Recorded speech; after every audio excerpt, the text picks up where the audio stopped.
In this birth story episode, you are going to hear about a lovely birth center birth.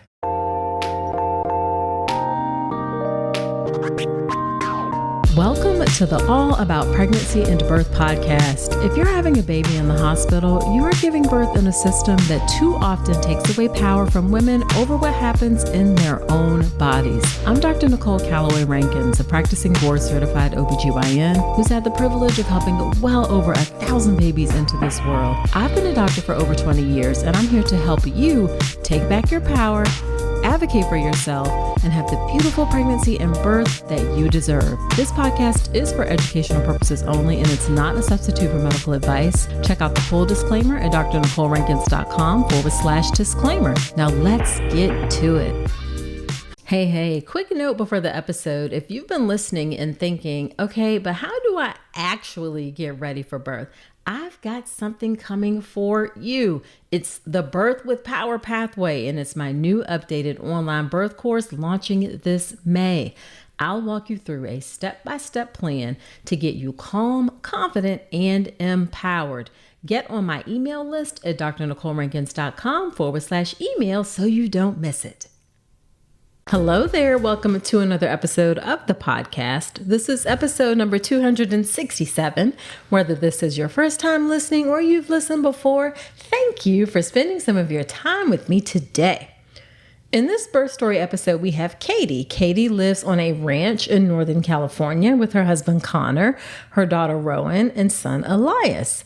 They moved there just after her daughter was born, and she's been really lucky to be able to stay home with her children.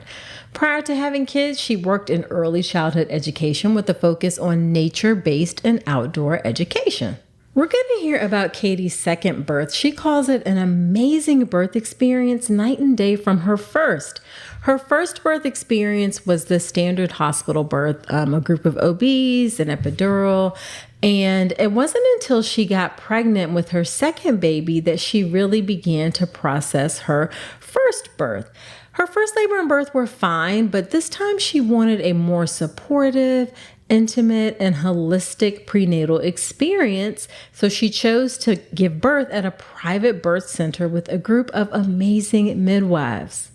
She felt the midwifery route was incredible, empowering. Her midwives offered a safe space for her to be vulnerable. She ultimately had an unmedicated water birth with totally spontaneous pushing. She described the whole thing as an incredible experience, and you are going to hear all about it in this episode. I don't usually share birth center birth stories on the podcast because I don't know much about birth center birth. For this podcast, I tend to stay in my lane, so to speak, which is hospital birth, and share hospital birth stories. But as I want to do more to improve our U.S. maternal healthcare system, I need to learn more about different types of birth experiences. And I learned a lot from this birth center episode, and I know that you will too. Now, before we get into the episode, do come join me in my next live class, Make a Birth Plan the Right Way. The class is totally free. In it, you're going to learn how to make a birth plan that actually works to help you have the birth that you want. You can sign up for the next live class at drnicolerankins.com/birth plan. Okay, let's get into this birth story episode with Katie.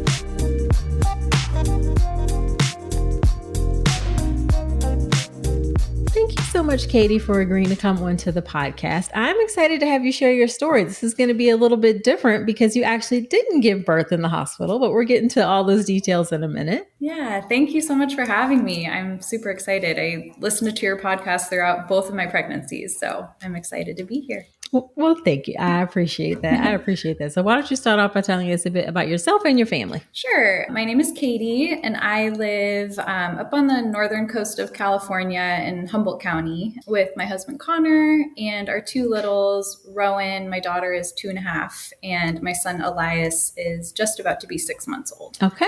All right.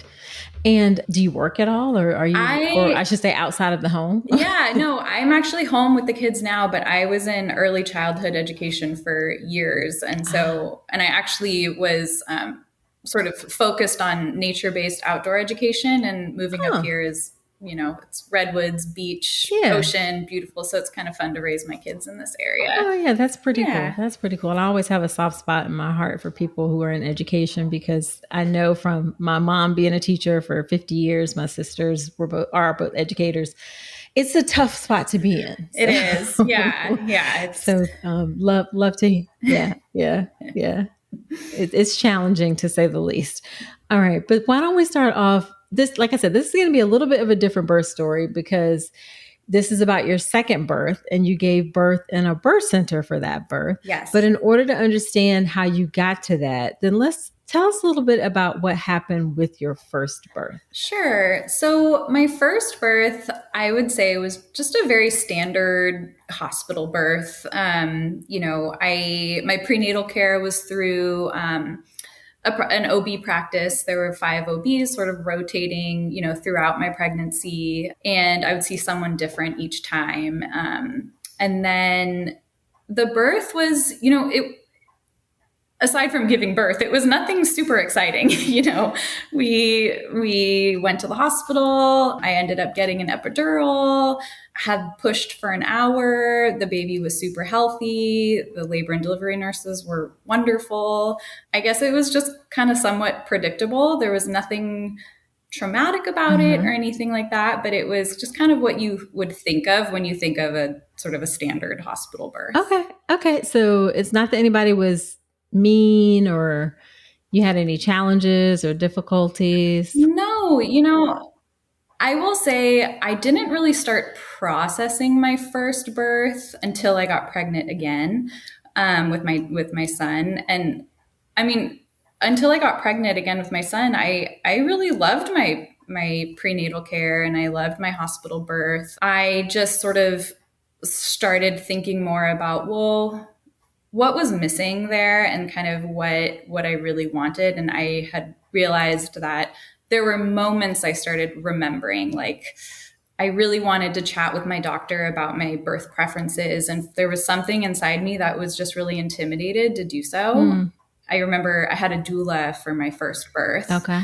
And she was fantastic. And she kind of helped me work through that. Like, she told me just to write it down, and, so I just can read the questions off to my doctor. But yeah, there were just these little moments that I started thinking back on of, what do I want to do differently this time around? And I realized that most what I was craving was more of a community and a more holistic experience.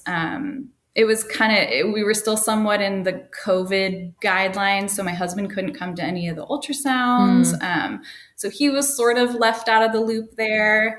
And yeah, so I would say it was fine. But what I realized was I could have more than fine. I think that I wanted to have something a bit more community-based. Gotcha.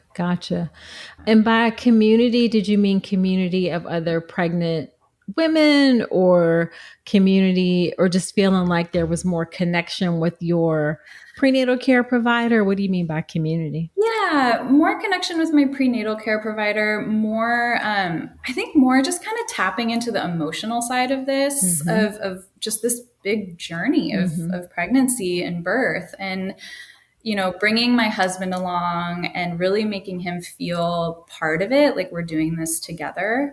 And I honestly didn't even know where to look for this. I just knew that's kind of what I wanted. I wanted women around me. The doctor that, delivered my firstborn was a man, and which was fine. He was fine. But again, it's just kind of fine.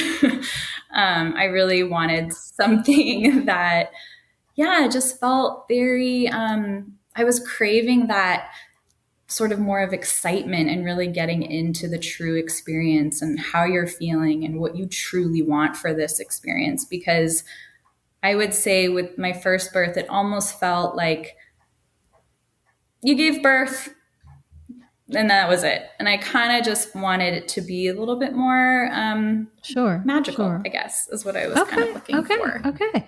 So then how did you end up deciding to go with the practice that you went with, or the model that you went with? Yeah. So I was at a sort of like a play group with my daughter. And I was talking with a friend. I was really early on in my pregnancy, and I had already gone to get sort of the initial blood work and ultrasound done at sort of a similar practice that I had done before. Mm-hmm. And that just kind of sealed the deal in my mind. Like, you know what? I really want something different. And like I had said, I didn't know what that really meant, but I was sort of expressing this to a friend, and she said, well, you should go through this birth center, where she had delivered her baby. And then kind of within the next 10 minutes, a few more women started chiming in like, oh, sorry to interrupt, but yes, I loved this place too. And oh, I had a really good experience too. And so that sort of opened up the world of a birth center to me. I had kind of always thought that it was either hospital birth or home birth. I didn't really know much about what a birth center birth or prenatal care was. I didn't know much about the midwifery philosophy, but I did know just by chatting with these women that it was a group of 3 or 4 midwives, and it was a very holistic experience. And it just really sparked my interest. And so I ended up giving them a call and doing sort of a consultation, and they really walked us through what it means to give birth at a birth center. You also had the option to do a home birth with them, but we live out in the middle of nowhere, and it just made me a little nervous. Sure. So I did end up doing the birth center. And yeah, they walked us through everything. They kind of gave us a tour of the facility, which was absolutely beautiful and so peaceful, and just felt like you were in a bedroom. Like it was just really, really calming and natural. And then they kind of walked us through the financial aspect of it. And it was pretty immediate that both Connor and I were like, yeah, this is where we're going to go. Okay. So you brought up the financial aspect. Yeah. Was it covered at all by your insurance? So it was interesting because my insurance, there was like a portion of it that you could get covered with a birth center, Mm-hmm. but because we live in sort of like a rural area, this birth center was, not in my network, but they had a biller that worked directly with, from the birth center to the patients, which was really helpful.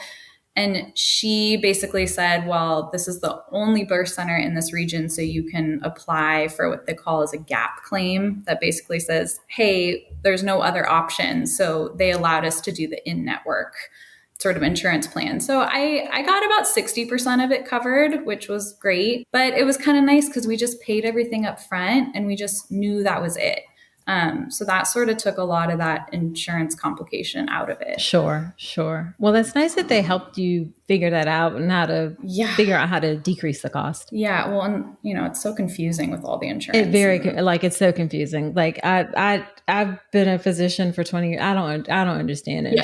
I have yelled many times on the phone with insurance companies. It's like they purposely make it difficult. They do. Yeah. I mean, completely difficult. So do you mind giving us a range of about how much it costs? And you're in California, so I take it may be a little bit more expensive. Yeah. So we're in California. So for the whole thing, and that covered all of the prenatal appointments, everything that having to do with the birth, 5 postpartum appointments, and then just anytime you wanted to chat, anytime you wanted to come in or whatever you needed. The whole thing cost roughly about $7,000. But we got, about half of it back, which was, so it was actually a lot more doable than I had originally thought. That's also a lot cheaper than a hospital birth. Like a lot cheaper. Yes, I know. I mean, I did all of my blood work and ultrasounds and stuff outside of the birth center, which was just covered by standard insurance. But yeah, so it was sort of a win-win in all aspects. Okay. Let's talk about something most pregnant women aren't getting enough of: omega-3 DHA. The recommendation is over 200 milligrams a day, but less than 5% of pregnant women in the U.S. meet that. That's one of the reasons I love Ritual's Essential Prenatal. It has 350 milligrams of vegan DHA, plus other key nutrients like methylated folate and choline to support baby's neural tube development. As an OBGYN, I appreciate that Ritual goes beyond the basics. The formula is science-backed, third-party tested for heavy metals and microbes, and every ingredient is traceable. And the delayed release design, it's gentle on the stomach, something that really matters, especially if there's trouble with nausea during pregnancy. You deserve to know exactly what you're putting into your body, especially when it comes to prenatal multivitamins. And with Ritual's dedication to traceable science and sourcing, you always will. See for yourself with 25% off your first month at ritual.com/Dr. Nicole. Start Ritual or add Essential Prenatal to your subscription today. That's ritual.com/Dr. Nicole for 25% off your first month. So then tell us about what was your pregnancy and prenatal care like, and then how did that compare to the care you had for your first pregnancy? Yeah, so I would say my prenatal care was absolutely incredible. I had a rough pregnancy, and we can talk a little bit more about that. But I will say that if I had been anywhere else, I think that it would have been much, much harder to get through. But yeah, I mean, my prenatal care. So like I said, we went through a birth center, and there were 3 midwives who were all amazing. Like, I just love them. I just wanted them to be in my life forever. Like, I still email them and just like send them photos because they're so sweet. And I remember my first appointment, your first appointment when you go is about 2 hours because they just want to get to know you. They were asking all of these questions about our family, how Connor and I met, really processing through the first birth. And I remember saying, I remember at one point they were like, sorry, this is taking so long. And Connor and I looked at each other and we're like, we feel like we're on like a date. Like, this was just so fun. Like, we were just sitting on the couch chatting. And so, and that just was sort of how it felt throughout the whole journey. Every appointment was an hour long, and we really dove into everything in terms of the medical side to how are you feeling, even just kind of the language that they would use just made you feel really, really comfortable. One thing that kind of stands out in my mind is they never required you to take your weight. They were just very aware that that can be triggering to some people. And so their first question was kind of, what's your relationship with your body? What's your relationship with food? And sort of how they presented a lot of these, what could be sensitive subjects to some people. So they just instantly made you feel really comfortable. And which was just much different than my first birth or my first experience. It was much more, in, out. Like I said, I was a little bit intimidated to ask those questions, where here I really felt like I could dive into any type of fears that I had, any type of questions, any sort of feelings that I was going through. They were just very, very willing to listen and offer factual insight. And so I really loved it. It was just a very comforting space to be in, just being pregnant and vulnerable and figuring out what life is going to be like with a newborn and a 2-year-old. And, they were just really there for all of that. And yeah, it was just really wonderful. It sounds amazing. Yes. Yeah. It sounds like it was just absolutely wonderful. Yeah. Yeah. So then what about your pregnancy was difficult? So my pregnancy, it started off, my first trimester felt pretty normal, similar to my first pregnancy. Nausea, just kind of feeling that like ugh in your stomach throughout the day, but nothing too out of the ordinary. And I was sort of waiting to get into the second trimester, thinking like, okay, once the second trimester comes, it sort of calms down, thinking that it was going to be sort of the same as my first. But as I kept going in my pregnancy, I just was continuing to be really tired. The nausea subsided, but I was just super, super tired, and sort of equated it to, I have a toddler, I'm just tired in general. But I was just noticing too, like I was just really swollen and I was getting bigger than I had prior to my first pregnancy. But again, all of this, I was like, second pregnancy, everything's different. It's all kind of, you just never know. You never know what's going to happen. But I went in to the birth center. I think it was at like 28, 29 weeks for my screening for gestational diabetes, which they just did the finger prick. Mm-hmm. And a couple of days later, that came back somewhat high, which, my midwife said, don't worry about it. Sometimes it can just depends on what you ate that day, whatever, but let's go and get you an appointment to do the fasting glucose test. So I went in, I did that. And of course, I'm starting to get a little bit anxious. I don't really know much about gestational diabetes, but also in the back of my mind, I'm like, I didn't have it before. It's fine. And so I do the test, I go home, and then I'm like constantly refreshing the results page of my, of my profile and like, oh my gosh, okay, let's go. And it comes in, I see it before my midwife does, and my numbers are very high, which indicates that I had tested positive for gestational diabetes. And it was a huge shock. I immediately went through every single possible emotion. Like I said, I didn't know much about it. So shame, guilt, fear, all of those emotions just sort of came rushing in. Like, what does this mean? How did I do this? I think I'm a fairly healthy person. I didn't have it with my first pregnancy. Mm-hmm. Oh my gosh, have I been eating too much like mac and cheese? Like all this stuff just starts really flooding in.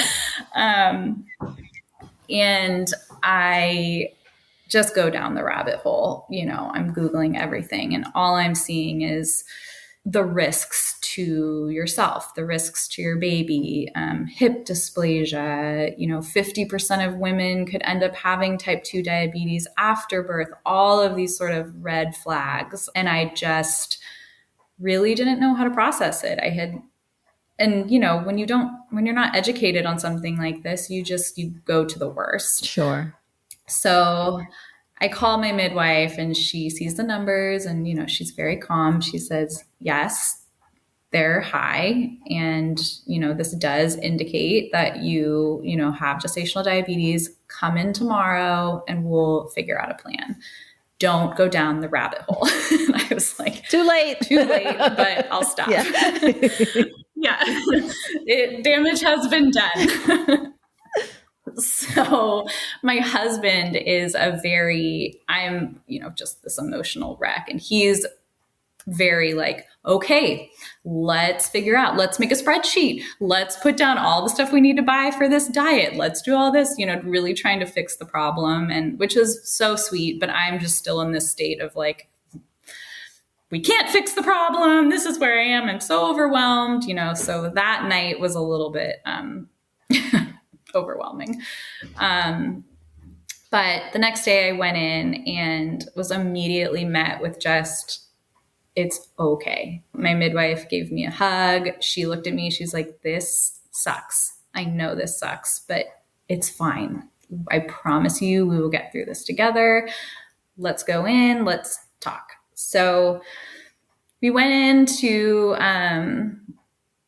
to the appointment room and we just started chatting, and she just sat next to me and was like, okay, here, this is what it is. So my first question was, is my baby okay? How does this affect my baby? And, she was like, your baby is fine. This is why we do these tests before at this stage, because whatever is happening has not yet reached a stage to where it could affect your baby.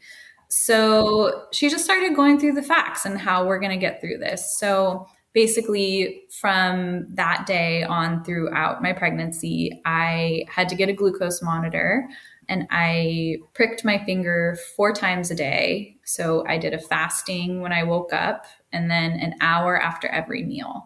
recorded it, did all this, recorded what I ate along with those meals. And the goal was to have 80% of your numbers had to be within range to keep you out of any type of other intervention, insulin or whatever medication might have to come along with that. Gotcha. So I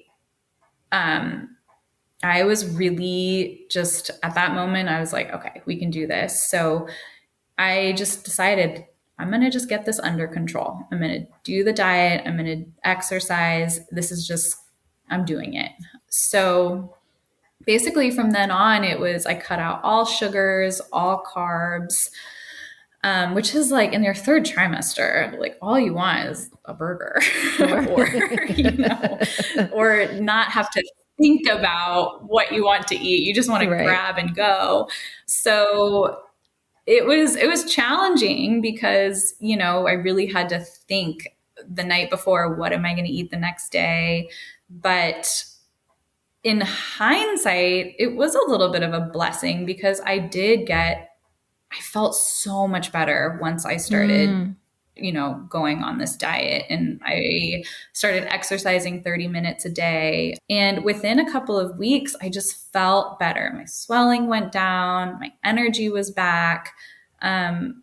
Obviously I wish I hadn't have had gestational diabetes, but it really sort of put a new perspective on the pregnancy, and that I could take control of how I felt. And there were moments of just feeling really overwhelmed. Like I just wanted to be done. It took me a little bit to get over the embarrassment of it, I guess, just because I don't think a lot of people know about it. And so when I would say that I have gestational diabetes, or I would just like not eat the pastry or whatever for the first few weeks, because there was still some weird stigma that sat with me that it was embarrassing. And I don't know why, it just sort of felt that way.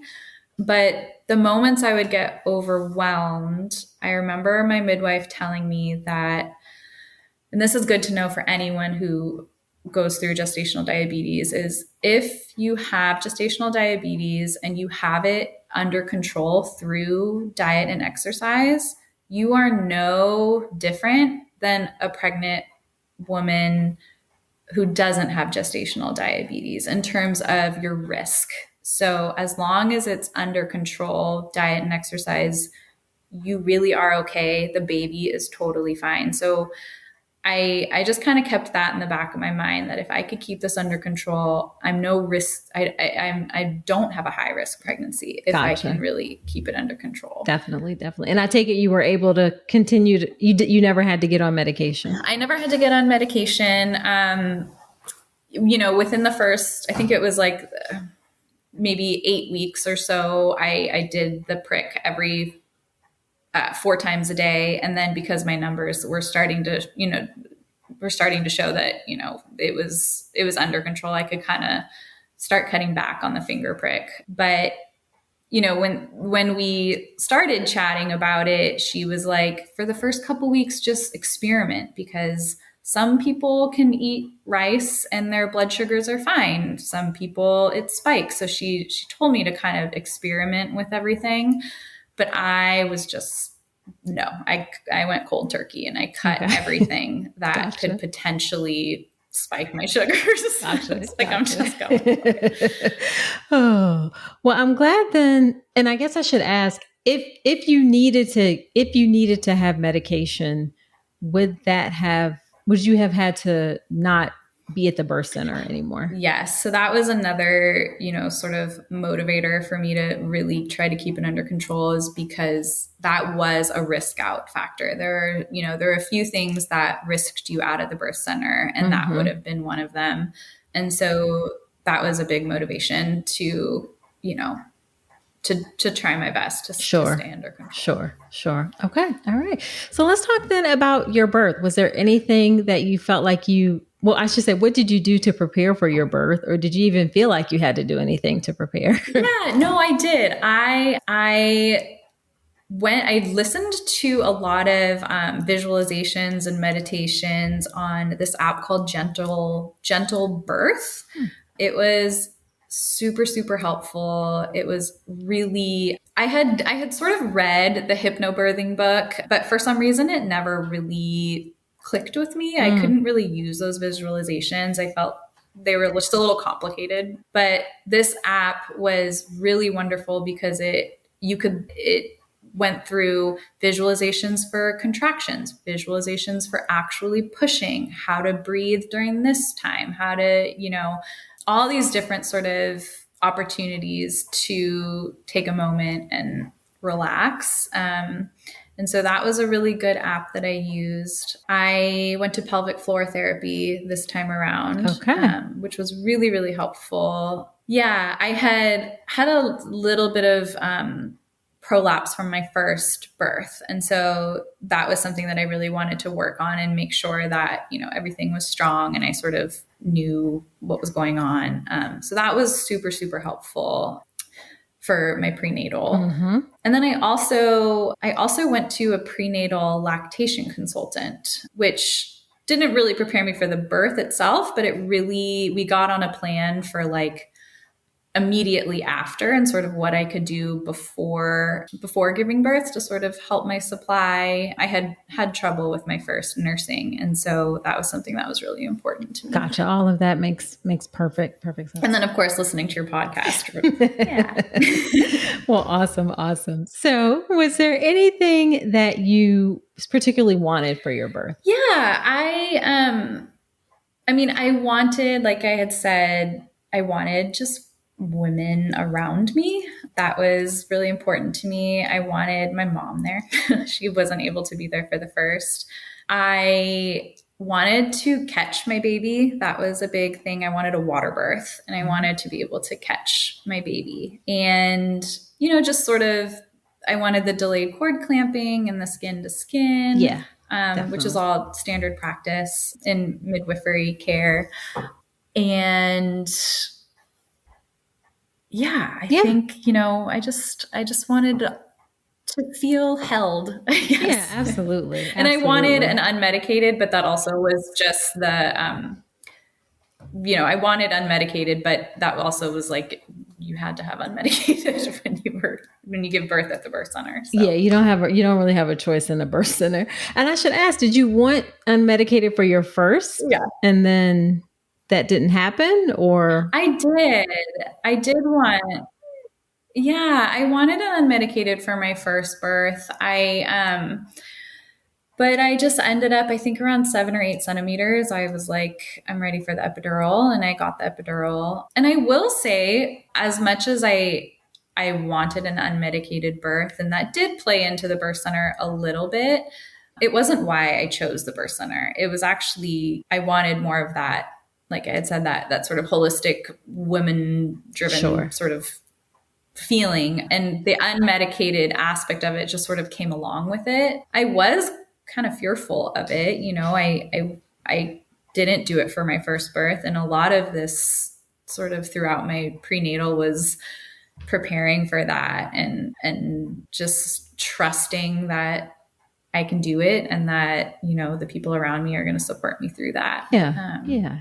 So then was there anything else you were afraid of when you thought about giving birth at the birth center or birth in general? I mean, there were the little things of, what would happen if I had to get transferred to the hospital in the case of any type of emergency. I also was a little bit fearful about once the baby is born, there's a potential for the baby to have hypoglycemia because of my gestational diabetes. So there was that sort of fear of, that it was just an unknown that I was sort of having to process through. Okay. Did they have a transfer plan in place for you? Yeah. So we spent a lot of time talking about any type of situation of why or when you would get transferred to the hospital.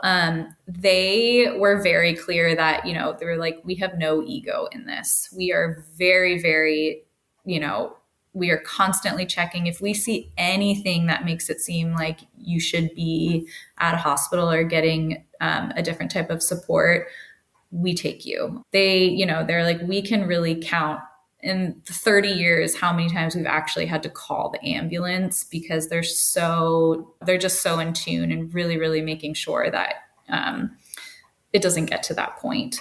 But what was, if you do have to go to the hospital, they continue their care for you. The only thing that they can't do is actually deliver the baby, but they do their best to sort of keep your birth preferences and really advocate for you. And there are a lot of people who sort of get to a point in their labor and decide to go to the hospital to get the epidural, and they go with you and they help you through all of that. So Gotcha. We felt very in the know. Good, yeah. Good. So then what was your labor and birth like? Yeah. So I went in on my due date and I got my membrane swept. And I was about 2.5 centimeters dilated. Mm-hmm. And so I went home and I didn't really feel anything. I felt kind of a little bit crampy, but nothing that really was, hey, this is starting. But I went home, got through that night, went through the whole next day. And about 7:00 that night, I started feeling just super, super mild. Like I was talking like this. No one even knew that anything was happening, but I just kind of started clocking it. And the reason I should say too, my first birth, I was 2 minutes from the hospital. And so I was able to labor at home for a long time. This birth, I was an hour from the birth center. And I also live, like I said, kind of out in the middle of nowhere. So that was a big part of our plan. And my midwives were like, if your water breaks, you come in immediately. But they were just like, we don't need you to labor at home. You just come in. Sure. Just because, second births can be kind of wild too. You don't really know what's going to happen with your second as much. So that's kind of why I started clocking these, like, oh, okay. I probably wouldn't have even paid attention to them. Mm-hmm. But I put my daughter to bed and I realized, oh, they're like coming every 10 minutes. And I thought, well, okay. So I called my midwife and she said, well, you are, overdue. So this isn't nothing. But why don't you just hop in the tub? Because usually taking a bath can sort of calm them down and see if they're continuing. And if they're continuing, why don't you just come in, you can take a nap, just make the journey up here. So around 9:45, I started, they just were continuing to be pretty consistent. So, we got ready. We called my mother-in-law to come stay with my daughter, and my husband and I drove to the birth center. My mom followed. And when we were in the car, they started kind of amping up. We were still kind of joking and talking, and I had my gentle birth meditations on. I had my eye mask on, and I was just trying to be calm and just getting through it. But it was nothing. I definitely wasn't in active labor, but I was having those little contractions. And so we got to the birth center around 10, and it's just it could not have been more different. Like my midwife and the birth assistant, who's so wonderful too, opened the door. There was candles, and they were just like, come on in, let's get you into bed. And there was plants and it was just so beautiful. And they got me in bed, and, we brought our food, put it in the kitchen. And by this time I was definitely having to sort of stop and breathe through my contractions, but then just kind of go about my conversation. And so she checked me, and I was about 5.5 centimeters when I got there. And yeah, so I was like, okay, this is great. We're going to do this. This is just going to go, I'm going to have this baby, and it's going to be just so beautiful. And, they kept coming, and my midwife was like, well, she just kept encouraging me to just relax and just take this time because, it's going to get more intense. So while you can, try to sleep, try to rest. I was a little bit antsy. Like I kind of wanted to get up and like walk around and get it moving, but she kept sort of nudging me like, get back in bed, just take a minute. So I finally decided, okay, I'm just going to get in bed. It was just, it was like a regular sized king bed. And then there was a couch that my mom was hanging out on. And I didn't sleep that night. I labored throughout the night to the point where, I would have to get out of bed to sort of get on my hands and knees and my contractions were amping up a little bit. And then, my midwife came in and said, I think it was around like midnight, she checked me again and nothing had progressed, but it had only been a couple of hours. And then again at 3, she checked me and still no movement. And there was talk about like, well, we could eventually talk about like breaking your waters if you wanted, but you're still okay right now. Like let's just keep this going. And I remember at one point her coming in and being like, wow, this is just such a gentle birth. And I was like, oh, ding, ding, that's like my app. So,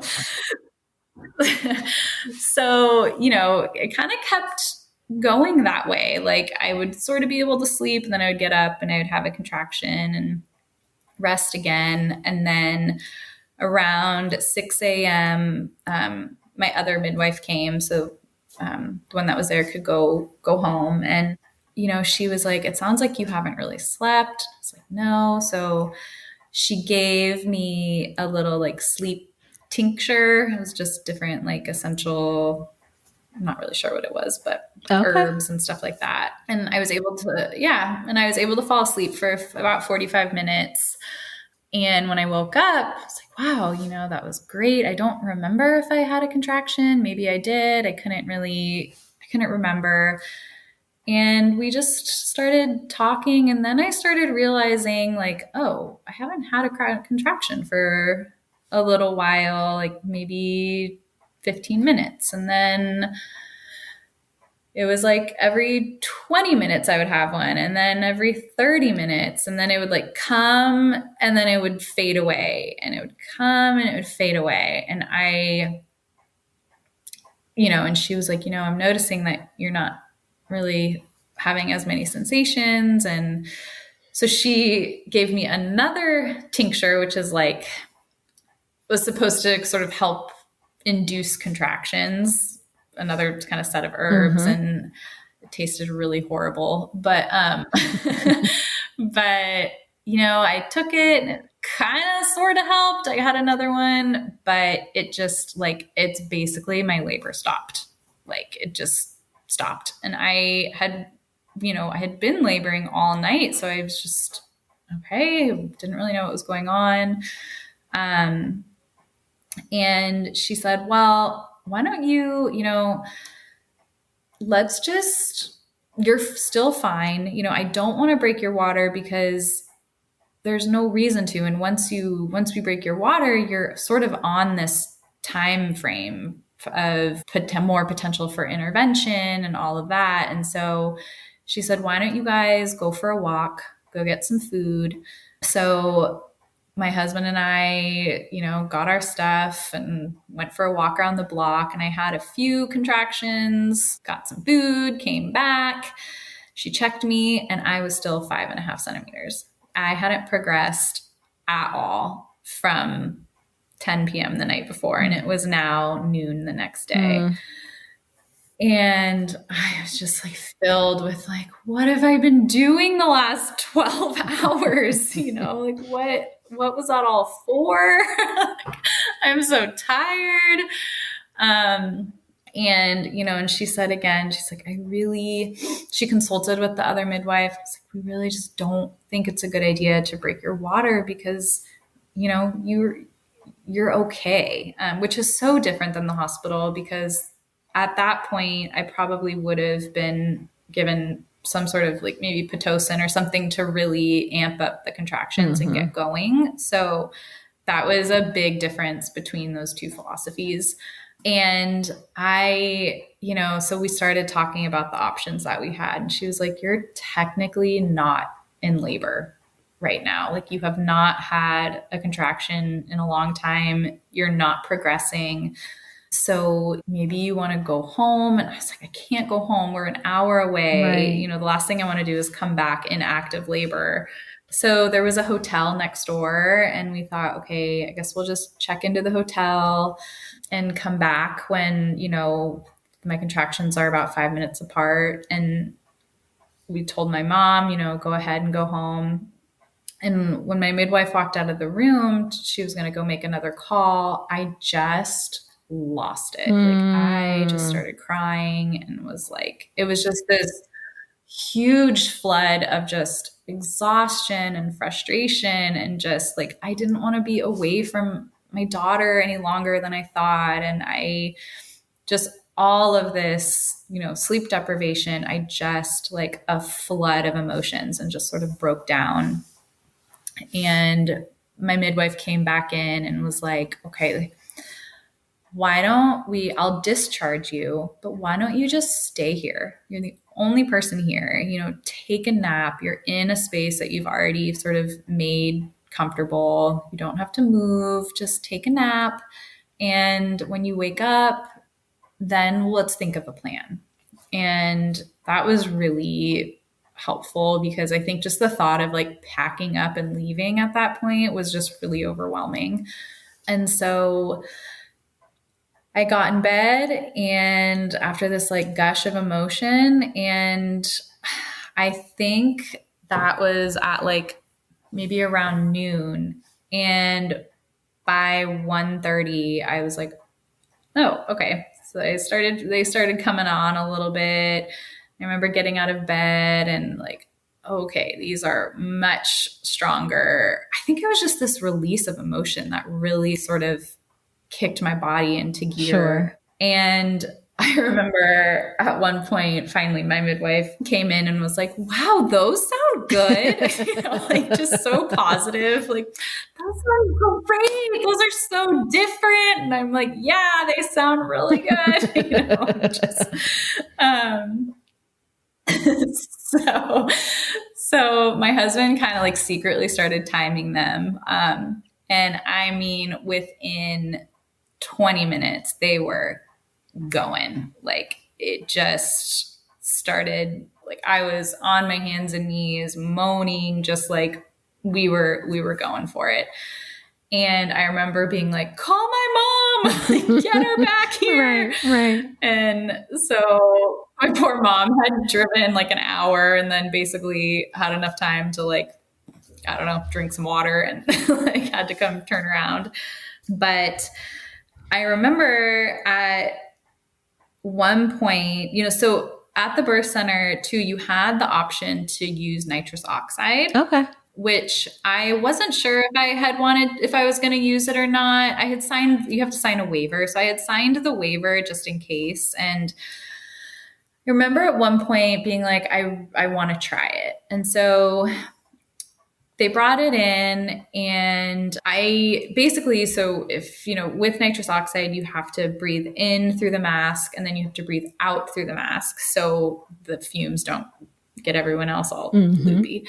And so I remember I used it maybe twice, and I hated it. Like, I felt really claustrophobic, because it was hard to breathe in and push it back out. And I was realizing, just the way my labor was going, I really liked to sort of, like, moan out my contractions. Sure. And not being able to have that freedom kind of made me claustrophobic. And then I tried to experiment. I was like, maybe if I take a big, like, inhale in between contractions, it'll last. But that just got me super loopy. And I was like, whoa, I can't be like this right now. So I stopped it. And I kind of remember at that moment when they turned it off, in my head being like, okay, this is all you. Like, there's no other intervention. Like, you're going to do this all on your own. And I remember asking, can I get in the tub? And they said, well, let's wait a little bit. We don't want it to slow your contractions down. Like you're in such a good rhythm. Let's just wait. And then right after that, I had like a 2-minute contraction. It was a whopper. Like I remember saying like, it's not stopping. And they were like, you can do it. You know, they were rubbing my back. And after that, they checked me and I was 7 centimeters and that was around 4 o'clock. Okay. So this intense active labor had been going on for about an hour and a half, I would say. And so I was 7 centimeters and they said, you know what, we're okay with you getting in the tub. So I got in the tub thinking it was just going to be this rush of relief, but it wasn't. It was extremely intense.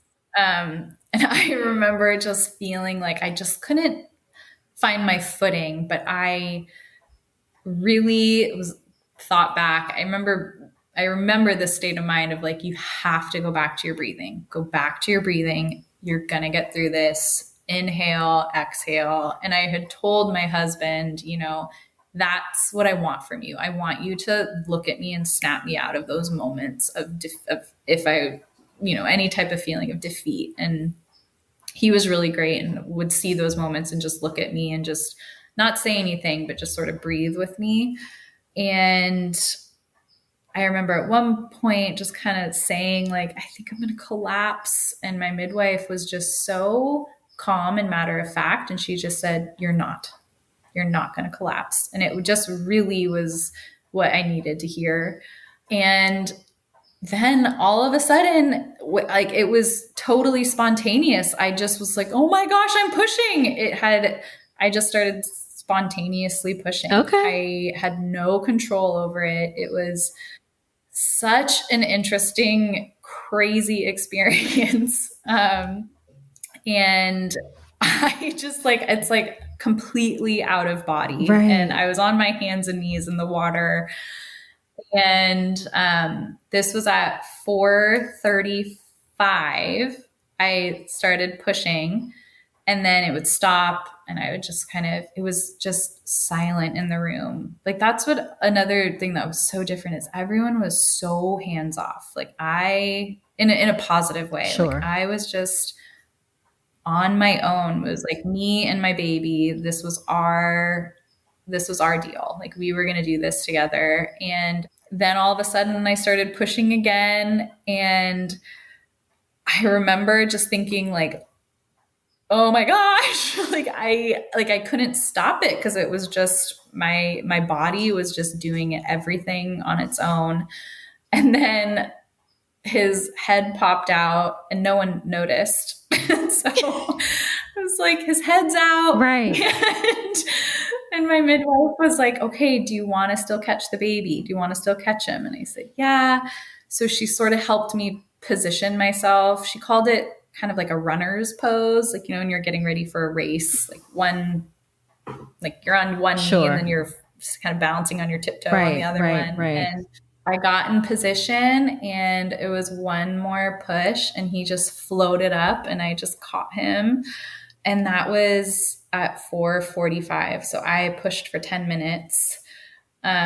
He just kind of floated up and it was just so surreal and amazing. And I just sat there in the tub with him and, you know, my mom was right there. My husband was right there. And everyone was just kind of gave me that space. And I just sort of like soaked in those few moments. Right. And then it was just so natural. Sure. I don't know. I felt like I was like, I laugh now because I was like, I felt like a crazy like lioness. Like I was just so powerful. It was just like such a wild, like, yeah, totally. So powerful. Right. And so they let me kind of sit in the tub for a little bit and, you know, they sort of helped me so I could look at him and then helped me out of the tub. and onto the bed. And on the bed is where I delivered the placenta. And, in the midwifery practice, like, and at the birth center, they keep everything attached for as long as you want. So they put the placenta in a bowl next to me, and kept the cord attached, and just immediately, that skin to skin, and, starting to kind of try to nurse. Sure. And it was just so normal, I guess, is what was so cool about it. Was we just went through this profound experience, and then we were all just hanging out on the bed. Like, Right. it was just the most natural thing that had just happened. Okay. Let's be real. Pregnancy has you thinking about everything from what you eat to where you sleep. And if better sleep and a better planet are both on your list, let me put you on to Avocado Green Mattress. This Earth Month, I'm thinking about how small choices can have a huge impact. That's why I love Avocado. Their certified organic mattresses are made with non-toxic materials, built to last, and crafted in their own zero waste facility. Because quality is sustainability. The longer a mattress lasts, the less ends up in a landfill. And listen, they're not just about eco-friendly talk, they back it up. As a climate neutral certified brand and 1% for the planet member, every Avocado mattress supports a healthier you and a healthier earth. So if you're ready for luxurious sleep that aligns with your values, head to avocadomattress.com today and save up to 10% on certified organic mattresses. Dream of better for you and the planet.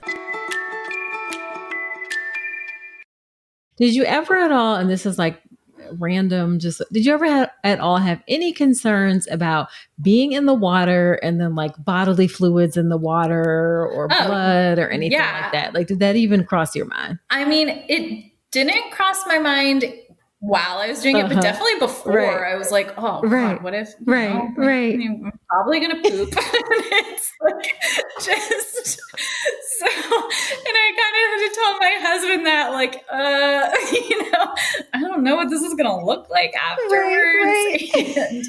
And I should go back. And there was like, I remember actually before I started pushing, there was a pop, and that was my water breaking, but I had no idea. I had like forgotten about my water needing to break. So in that moment in my head, I was like, oh my gosh, the water, like, you have these moments of coming back to reality, like, oh, that's going to look gross or whatever. Right. So yeah, I definitely had those thoughts. Gotcha. And was your husband in the pool with you? No, he wasn't. Okay. He was, no one was in there with me. That was an option. Right. They said like, they always tell the husbands or the partners to like bring their bathing suits if they want to go in. Right. But, and that wasn't, Gotcha. Connor said, I'm just going to support from the side. Very close, but not quite in the water. Exactly. Yeah. He was supportive from afar. Yeah. How long did you stay at the birth center after the birth? 4 hours. Okay. Yeah. So we got in bed and we had brought a bunch of food, and I was very clear, like, I no longer have gestational diabetes. And so, I mean, that was me. Yeah. I was like, so we brought a ton of food. They were so amazing and like warmed it up and put it on plates and like did all this, made it all very nice. And yeah, so we had some food on the bed. We worked on like nursing, got him to latch, and they went through all the newborn care and did all the checks. And, I had to do like one little suture. And how was that? How was that to get stitches? It was fine. It hurt to get the, I guess it's lidocaine or whatever. It was just the topical number. So it wasn't too bad. The other thing that was really cool about that, like immediate postpartum, is they took the placenta, and then they just sat on the bed with us and laid the placenta out and like talked to us about it and like showed us everything, which was really cool. It was just kind of fun to be really up close and personal with that. Yeah, yeah. So then you were at the birth center for 4 hours and then. Yeah. So we were there for about 4-ish hours. Okay. And then you went back home, I guess. And then when did they see you after that? So they came to our house 24 hours later and, did a newborn check and weighed him. And then they came back again within like the 72-hour point. And then after that, we went back every 2, 4, and 6 weeks to the birth center for postpartum appointments. But it was just so nice. Like we never had to leave. It was just, they came to you, which is just really nice to just be able to sort of be in bed and not have to worry about getting your little newborn back in the car. Yeah. And I take it for your first experience, you didn't have a postpartum check until 6 weeks? Yeah, that's correct. And I had a really rough time nursing. And so I had gone back to the hospital to do different consultations. And this time the lactation consultant also came to our house, which was really nice. And so, yeah, it was just sort of this really special time that we could, just be a family. And the other thing too, that I just was throughout my labor, the birth assistant that was there, I just kind of kept noticing like she was typing on her computer, and it didn't bother me, but I just remember being like, what is she typing? And everything, like from after the birth, when we're all sitting down, she just kept typing and typing and typing. I was like, what's going on? And then a couple days after I got home, I logged into my little profile, and she had been recording minute by minute, like quotes and all of this, everything that we were saying to each other right when he came out. And so it was so cool. Like, it says like 4:47, Katie says, hey buddy, and all these things that you just aren't going to remember within those first moments. Sure. So that was really special. That's really wonderful. Yeah. So obviously this sounds like it was a very lovely experience for you. It was. It was amazing. And the postpartum period was, my body felt really good. I never, I wasn't in very much pain. How do you feel like the recovery was physically between having a hospital birth and a birth center birth? For me, it was really night and day. My postpartum with my daughter was really, really hard. I mean, I was super, super sore for almost 8-9 weeks. I just like couldn't really walk around. I just was in a lot of pain. And this birth, I mean, I had to remind myself that I just had a baby. I mean, I don't know if it was the water birth or just sort of all these different, no intervention. I'm not really sure the different I gave birth on my hands and knees versus pushing on my back, the spontaneous pushing. There's all these different factors that could have led to it. But it was a really positive postpartum experience. So that's what really, if I were, to have another baby, that was a big green flag of doing it again, because I was just able to sort of bounce back. And did you have stitches with your daughter? I did. I had a second degree tear with my daughter. Okay. And this one I had a first. Gotcha. Okay. So then as we wrap up, what is your one favorite, what piece of advice would you give to people who are considering having a baby or who are pregnant and having a baby? Yeah, I would say you might not be able to control your actual birth and your labor, but you can make the prenatal experience and your support team what you want. I think I would just empower people to really listen to their intuition, and you don't have to have a traumatic experience beforehand to decide to change and find another route. I think it's just listen to your body and listen to yourself and trust yourself that the path that's best for you. Absolutely. Absolutely. So then where can women connect with you? You can say nowhere if you're not on social media. Yeah, I mean, I'm just on Instagram. It's just Katie Hackett, or Katie Rowe Hackett is my Instagram. Okay. It's just a personal account. Gotcha. All right. Well, thank you so much for agreeing to come on and share your story. Yeah. This was just really, really, really lovely story and really just enlightening for me to think about ways that we just have to reimagine our whole maternal health care system and just, opportunities for us to do better. Sure. Can I also just say one more thing? Please. Yeah. I just want to be, I really did have a positive experience in the hospital too. I just want, I don't want to, say that my medical experience was terrible. It really wasn't. It just wasn't for me. So I just wanted to let people know that whatever works for you works for you. Thank you. I really appreciate you saying that. It's really about just finding what you think is going to work best for you to help you have the best, most supportive and uplifting and joyful birth experience.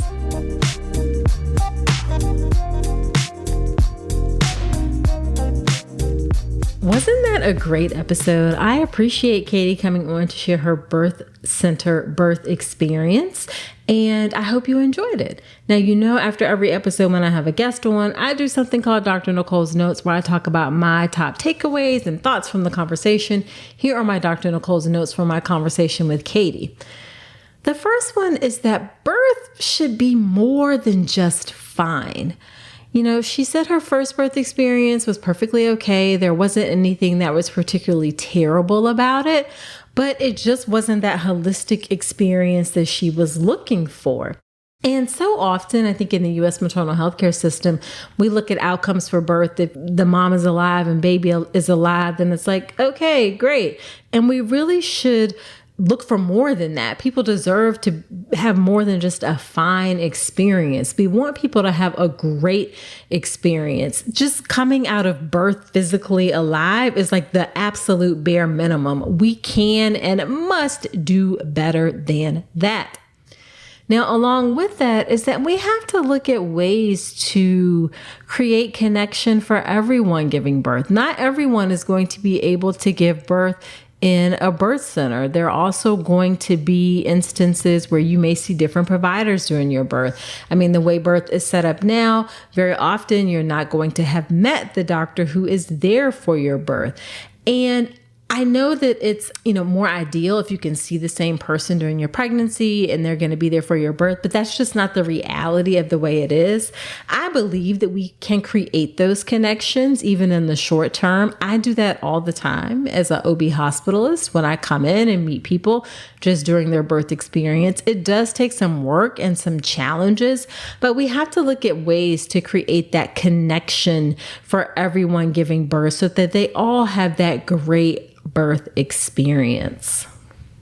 The last thing that I want to put a plug in for is policy and the importance of policy. She says she paid $7,000 out of pocket for this birth center birth, or I think insurance covered part of it. In some places, insurance is not going to cover a birth center birth, even though it can be cheaper. Like an average hospital birth can easily be $20,000. So it doesn't make sense, right? The insurance would cover that, but wouldn't cover a birth center birth that's cheaper. Things like that are going to change with policy.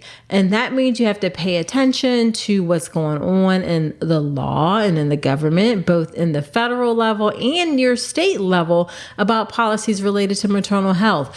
It's easy to kind of not think about things because you have your baby and then the issues of pregnancy care and prenatal care and postpartum don't necessarily affect you anymore. So it kind of goes out of sight, out of mind.